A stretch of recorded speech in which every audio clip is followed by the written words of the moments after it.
De quarta maior potência mundial para um país que hoje é sinônimo de miséria, com 94% da sua população enfrentando a pobreza e destes 76% já são considerados extrema pobreza. Sabe de quem eu estou falando? Se você sabe, comenta aqui embaixo depois que você assistiu o vídeo, eu já sabia. E se você não sabe, senta aí e acompanha essa história, porque eu vou te contar a história de um país aqui que é vizinho nosso. Bem, e se você pensou em Venezuela, você está coberto de razão. Esse nosso vizinho aqui, emblemático, tem uma história cheia de altos e baixos que vale a pena ser contada, e eu vou te contar um pouquinho mais sobre o passado e o presente desse país. Só antes da gente seguir, não se esqueça de dar um curtir e se inscrever no canal, porque o conteúdo que eu vou te trazer aqui hoje é muito importante para você, para o seu futuro e também para os seus investimentos. Seja muito bem-vindo ao canal Futuro Finanças. Meu nome é Diego e hoje a gente vai dar sequência aí nos vídeos que a gente está fazendo sobre os problemas financeiros que algumas economias mundiais estão sofrendo. E no front de hoje a gente tem a Venezuela, tá? Um país aqui vizinho nosso, que apesar de estar sendo usada nos dias de hoje como uma referência ruim, em 1950 ela era considerada a quarta maior potência do mundo. E partindo de um pouco antes desse tempo, podemos explicar a grande riqueza que o país tinha com suas vastas reservas de petróleos, que para ser mais exato, naquela época eram consideradas as maiores do mundo. E com tantas reservas disponíveis de uma commodity tão próspera, logo diversas empresas estrangeiras trataram de se estabelecer dentro do país com o intuito de explorar ao máximo que pudesse essas riquezas. O governo, que não era bobo também e de olho já em todo esse dinheiro que estava sendo retirado do país, tratou de assinar a lei dos hidrocarbonetos, uma lei que taxava em 50% todo o lucro que as petrolíferas privadas tinham. E o objetivo disso era simples, dividir de forma igual o lucro entre o governo e as empresas. E aí você deve se perguntar como que as empresas aceitaram um termo como esse. Isso se explica pelo ano que essa lei ocorreu, tá? Essa lei foi feita em 1943, ano que estava rolando a Segunda Guerra Mundial e o pau estava atorando no mundo todo. Como o país era um grande exportador de petróleo e tinha como um dos seus principais dependentes ninguém menos do que os Estados Unidos, ninguém se opôs a essa lei. Esse imposto tão alto, mais o investimento estrangeiro que estava entrando no país, mais a alta demanda que havia por petróleo no mundo, fez com que houvesse um boom na economia do país. E com a alta receita que o país tinha, foi possível aumentar significativamente os gastos públicos em programas sociais e medidas que ajudaram a aumentar a popularidade dos governantes. E para ajudar ainda o que já era bom, em 1973, os árabes anunciaram que não venderiam mais petróleo para os países ocidentais, devido a eles terem ajudado a terem apoiado Israel na guerra de Yom Kippur. E assim, com menos vendedores, ou seja, diminuição na oferta de petróleo, o petróleo venezuelano decolou e teve seus preços praticamente quase triplicados nesse período. E aí houve uma chuva de dinheiro para dentro dos cofres públicos. Estava tudo favorável para eles terem um futuro muito brilhante. Mas nem tudo são flores. Lembra aquela frase, né, bem tradicional, que com grandes poderes vem grandes responsabilidades? Então, os governantes não souberam administrar essa responsabilidade e com essa enxurrada de dinheiro caindo nos cofres públicos, eles resolveram aumentar os gastos com medidas populistas, também aumentaram os gastos com salários da máquina pública e os casos de corrupção também aumentaram muito no governo. Até então, isso não parecia ser um grande problema na época, porque eles tinham fartura, né, em petróleo e em receita que vinha desse petróleo. E só para você entender o quão grande era a dependência do país em cima do petróleo, em 1976, 81% das receitas do governo vinham do petróleo. E o país ficou tão dependente dessas receitas que em 1976 o governo venezuelano achou que era pouco aquele alto imposto que ele já estava cobrando e quis uma fatia ainda maior do bolo petrolífero.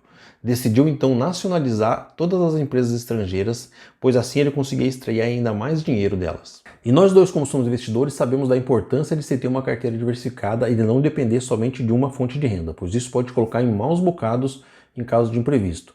Principalmente se você não tem uma reserva de emergência proporcional aos seus gastos ou se você não adapta os seus gastos à sua nova realidade. Saindo da nossa realidade e voltando para a realidade da Venezuela, em 1980, quando o preço do petróleo declinou em mais de 50%, e não tendo investido em uma nova fonte de renda ou não ter feito uma reserva tão boa para momentos de eventuais flutuações do preço do petróleo, também não ter diminuído os gastos com medidas populistas e não ter também diminuído os gastos com salários da máquina pública, o governo se endividou. Em 5 anos a dívida externa já era 2 vezes maior e o governo, para conseguir manter o seu nível de gastos, resolveu começar a pegar dinheiro da sua estatal petrolífera. Trazendo para a nossa realidade, vamos fazer um exemplo aqui com a Petrobras, que também é uma empresa petrolífera. O governo também tem parte dela e ela traz muita receita para o nosso governo, seja ali através dos impostos ou seja através de dividendos, participação dos lucros ali, já que o governo detém mais ou menos, né, aproximadamente ali 30% do total de ações que a Petrobras tem.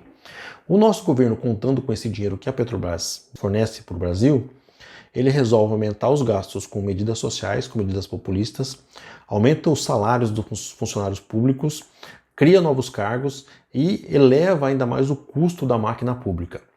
Por algum motivo no mundo aí qualquer, o preço do petróleo resolve declinar drasticamente aí por um bom tempo. Nós, ao invés de diminuir o nosso custo, né, com os benefícios sociais ou com os salários da máquina pública, a gente resolve começar a pegar dinheiro emprestado, contando que esse dinheiro, que a Petrobras vai voltar a faturar bastante, que vai voltar a trazer dinheiro para a gente.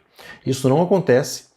Então, para manter os gastos do governo, para a gente não ter que diminuir os nossos, né, para a gente não diminuir o nosso padrão e para manter os gastos que a gente tem, o governo resolve começar a pegar dinheiro do caixa dessa empresa. É o dinheiro que é utilizado ali para novos investimentos, para compra de máquinas, para exploração de novos campos, sem contar também o dinheiro que é desviado através de fraudes e roubalheiras. Chega uma hora que esse círculo vicioso não vai fechar, a conta não vai fechar e a empresa vai quebrar ou até mesmo o país pode quebrar. E aí, você entendeu onde eu quero chegar? Isso quase aconteceu com a gente devido a um certo partido político aí que tomou conta do Brasil por uns tempos. A gente quase perdeu a Petrobras quase quebrou e o nosso governo inteiro quase quebrou. Mas voltando à Venezuela, entre 1981 e 1989, os níveis de pobreza se multiplicaram por 10 e o país até tentou dar a volta por cima com uma política econômica mais liberal, privatizações, reestruturação nos gastos, mas diversos motivos aí, principalmente políticos, fizeram com que o país continuasse mergulhado numa crise financeira.